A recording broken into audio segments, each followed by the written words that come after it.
السلام عليكم، عاملين ايه؟ كل سنة وانتم طيبين ورمضان كريم عليكم.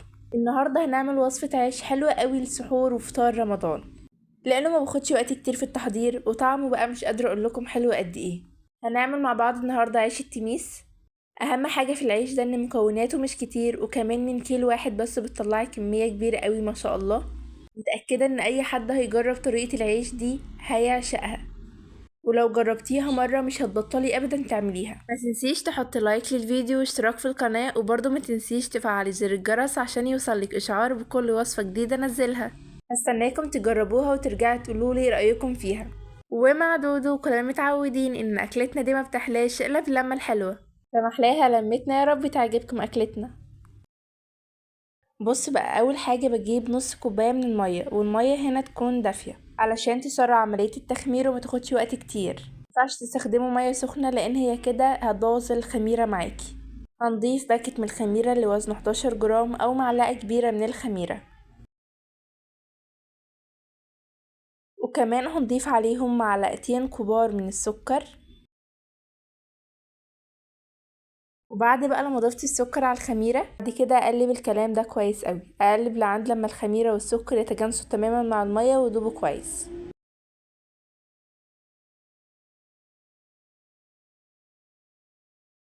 وهو ده بيكون شكلهم بعد لما خلاص دابوا كويس قوي. نبدأ ان احنا نسيبهم على جنب لعند لما نجهز المواد الجافة اللي عندنا. هنجيب بقى كيلو من الدقيق او 8 كوبايات من الدقيق. استخدمي بقى الكمية اللي انت محتاجاها، وبرضه بنجيبه وبندخله كويس قوي. هضيف عليه بقى معلقتين كبار من اللبن البودرة، ده بيخلي العجينة في الاخر طرية كده وحلوة قوي. وشوية كده من الملح، دي بتظهر اي نكهات موجودة في الاخر. وقلب بقى ده كله كويس قوي مع بعض. لازم اقلب هنا المكونات الجافة كويس أوي مع بعض.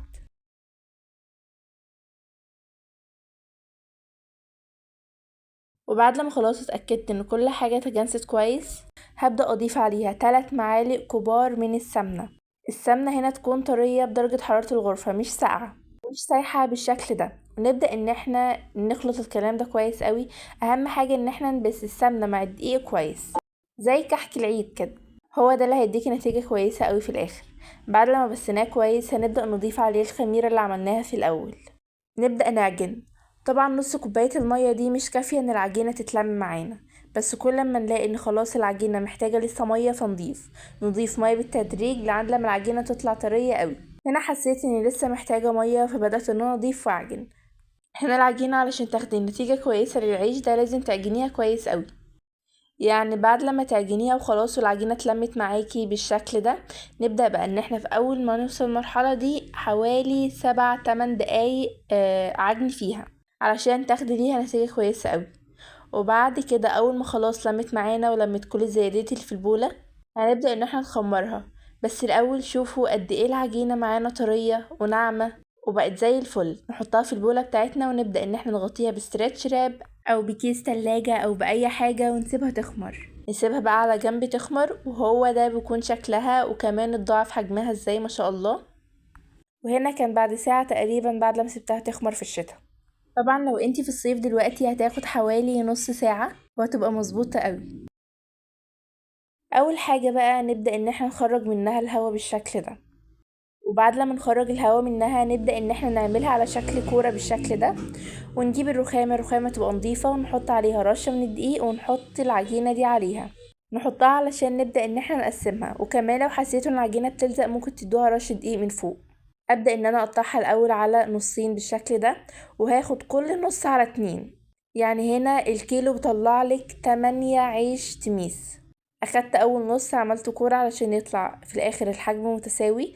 اخدته قسمته على 2، وبعد كده قسمته كل نص ده على 2. ونحاول ان احنا نظبط الحجم بتاعها علشان في الاخر كل العيش يطلع متساوي. وبعد كده كل ربع بنكوره ونسيبه على جنب. ما ينفعش ان احنا نسيبه كده، لازم نغطيه بستريتش راب او بكيس تلاجة او باي حاجة علشان الوش بتاعه ما ينشفش ويبدأ ان هو يعمل قشرة ومتبقاش مظبوطة وتظهر في العجينة في الاخر.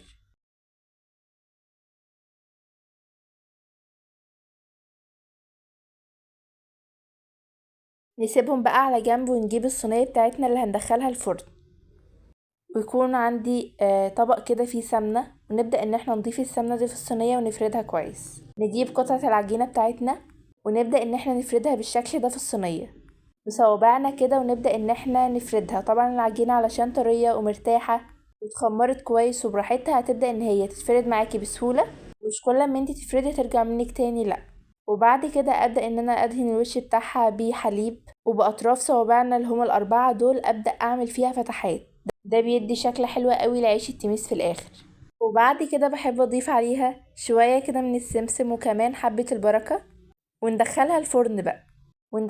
الفرن لعل ما بتستوي وبتبقى زي الفل. وهو ده بيكون شكلها بعد لما استوت معانا. شوف شكلها قد ايه حلو، هو ده اللون اللي انا محتاجاه بالظبط. ونكمل بقى الكمية كلها، بنعملها بنفس التكنيك اللي قلتلكوا عليه علشان يطلع معاكوا في الاخر مظبوط وزي الفل. برضو من الحاجات المهمة اللي انتوا تاخدوا بالكم منها ان حجمه ما بيكونش كبير قوي ولا صغير قوي، يعني حوالي سنتي ونص كده بيبقى مظبوط. بيطلع في الاخر طري ومش ناشف معانا وبيبقى زي الفل.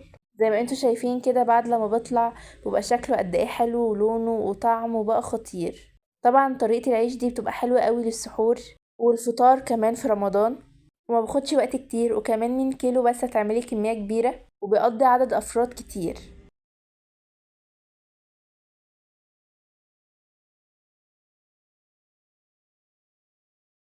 لو وصلت لعند هنا ما تنساش تحط لايك للفيديو واشتراك في القناة، وبرضه ما تنساش تفعل زر الجرس عشان يوصلك اشعار بكل وصفة جديدة انزلها. وهي دي تكون طريقة العيش بتاعتنا للنهاردة، متأكدة ان هي تعجب اي حد هيجربها. سهلة سريعة بسيطة، مكوناتها مش كتير، كميتها كبيرة قوي ما شاء الله. زي ما قلت في الاول حلوة قوي للسحور والفطار في رمضان. لو جربت طريقة العيش ده متأكدة انك هتعتمديها في اي وقت. هستناكي تجربيها وترجعي تقوليلي رأيك فيها. لو وصلت لعند هنا متنسيش تحطي لايك للفيديو واشتراك في القناة، وبرضه متنسيش تفعلي زر الجرس عشان يوصلك اشعار بكل وصفة جديدة انزلها. ومع دودو كلنا متعودين ان اكلتنا دي ما بتحلاش الا باللمة الحلوة، فمحلاها لمتنا. يا رب تعجبكم اكلتنا.